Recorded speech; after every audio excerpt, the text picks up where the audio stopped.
झारखंड के नेता और मंत्री जहां डर गए वहां जयराम की पार्टी अड़ गई और साफ तौर पर इन कंपनियों की जो तानाशाही चल रही है इसके खिलाफ जमकर हल्ला बोल दिया गया, चक्का जाम कर दिया गया है। और टाइगर जयराम महतो ने झारखंड में एक बार फिर से अपना पावर दिखा दिया है।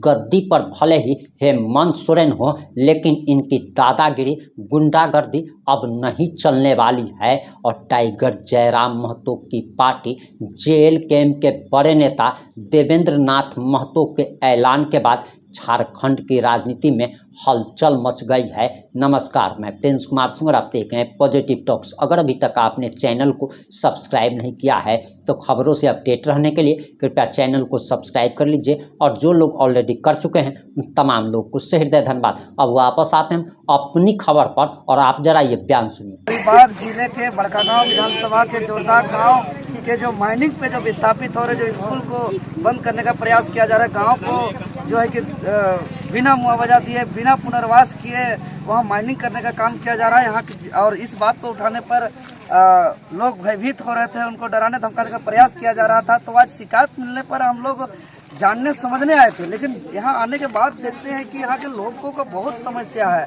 बहुत गंभीर समस्या है। तो फिर हम लोग ने तुरंत डिसीजन लिया ऑन द स्पॉट की इतना बड़ी समस्या और इसका हम लोग रिजल्ट परिणाम और हम लोग इसको समस्या का समाधान नहीं करेंगे तो ये जेएलकेएम बाकी से अलग कैसे हो सकता है। और हम लोग तुरंत ऑन द स्पॉट डिसीजन लिए और हम लोग वहां से पैदल मार्च करते हुए पूरा हजारों की संख्या में ग्रामीण हम लोग कंपनी के गेट पर आए और हम लोग कम से कम 25-30 आदमी वार्ता के लिए गए। और वार्ता में हम लोग ने स्पष्ट रूप से मांग कर दिया है कि 1 इंच भी आगे खनन से पहले सारे जितना को विस्थापित किया जा रहा है उनका पुनर्वास कहाँ किया जाएगा इसका तय किया जाए। बिना पुनर्वास तय किए पूर्ण रूप से विस्थापित करके तब तक 1 इंच खनन नहीं किया जाए। दूसरा मांग हम लोग ने मांग किया है कि आपको सार्वजनिक तौर पर जो यहाँ बड़े बड़े राजनेता को जो मुआवजा दिया जा रहा है मकान का उसका सार्वजनिक करते हुए एक आम आदमी का भी, चाहे वो जमीन का हो चाहे घर का हो, कच्चा मकान हो पक्का मकान हो, उसी दर पर उचित मुआवजा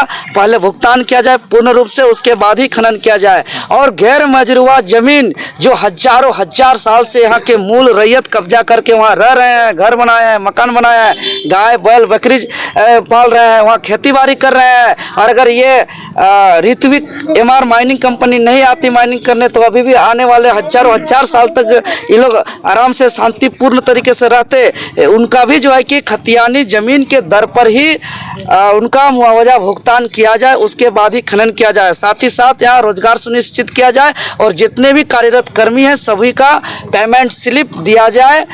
इसको लेकर के कंपनी ने हर बात पर विचार करते हुए कहा है, क्योंकि इसमें एनटीपीसी का भी इन्वॉल्व है, तो एक त्रिपक्षीय वार्ता हम लोग करेंगे। आगे हम लोग को आश्वासन मिला है कि एक तिथि घोषणा करेंगे आगे, जिसमें एनटीपीसी के भी अधिकारी होंगे, सरकार के भी पदाधिकारी होंगे, ऋत्विक एमआर माइनिंग कंपनी के भी अधिकारी होंगे और रैयत जो ग्रामीण है वो भी होंगे और साथ ही जेएलकेएम के पदाधिकारी भी होंगे। और सभी के मौजूदगी में एक दिन वार्ता होगी। हम लोग स्पष्ट रूप से कहती हैं जब तक हमारी मांग पूरी नहीं होगी हम लोग संघर्ष को आगे जारी रखेंगे। अगर हमारी मांग पूरी नहीं की जाती है तो आगे हम लोग चरणबद्ध आंदोलन करेंगे। और साफ साफ कहती हैं कि पुलिस या गुंडा भेज करके डरवाने धमकाने का काम को बिल्कुल बंद कर दीजिए। अगर थाना काम ना आए, पुलिस प्रशासन काम ना आए, विधायक सांसद अगर भुक्तभोगी का रैयतों का दुख तकलीफ दर्द को पीड़ा न समझे तो हम साफ कंपनी के मालिक को, ऑनर को, अधिकारी को कह दिए हैं कि ये धरती त्याग बलिदान कुर्बानी का धरती है। हम लोग फिर हथियार निकालेंगे, अपने पूर्वज बिरसा मुंडा, सिद्धू कान्हू, नीलांबर पितामह फुलो जानो, वीर शिबू सोरेन, निर्मल महतो सहित सुनील शक्ति महतो के तर्ज पे हम लोग इस लड़ाई को आगे लड़ेंगे। कितना दिनों का अल्टीमेटम आपने दिया है? हम लोग ने जल्द से जल्द, उन लोग ने 1 सप्ताह 2 सप्ताह में 2 सप्ताह के आसपास का समय में हम लोग समय लेकर के, चूँकि इसमें एनटीपीसी से भी समय मांगना होगा, इस पर सरकार के अधिकारी को भी समय मांगना होगा, तो सबको को फिर इधर से भी उच्च अधिकारी होंगे तो सबका एक समन्वय होगा। हम लोग जल्द से जल्द मोटा मोटी हम लोग उम्मीद करते हैं कि 1 से 2 सप्ताह के बीच में हम लोग का त्रिपक्षीय वार्ता का एक तिथि सुनिश्चित हो जाएगा। अभी जो आपने कंपनी को कहा वो सारी बातों को मानने के लिए तैयार है या नहीं? बात कैसे नहीं मानेगा? हम बता देना कौन सा मेरा बात जो है कि कौन सा मेरा मांग नाजायज है, कौन सा बात मेरा गैर संवैधानिक है। जो हजारों हजार साल से रह रहे हैं शांतिपूर्ण तरीके तरीके से आओ हवा में पहाड़ पर्वत के बीचों में शांतिपूर्ण तरीके से सांस शुद्ध वातावरण में जी रहे हैं, उसका जमीन को उखाड़ रहे हैं और उसका पुनर्वास अगर सुनिश्चित नहीं होगा तो क्या अगर 2 लाख 5 लाख मुआवजा दे दीजिएगा तो क्या बिना जमीन पर आसमान पर घर बनेगा? क्या उसको तो जमीन कहीं देना होगा, पुनर्वास के लिए जगह चिन्हित करना ही पड़ेगा, उसको सुनिश्चित करना ही होगा। इसके बिना लोग भटक जाएंगे, खानाबदोश की स्थिति होगा।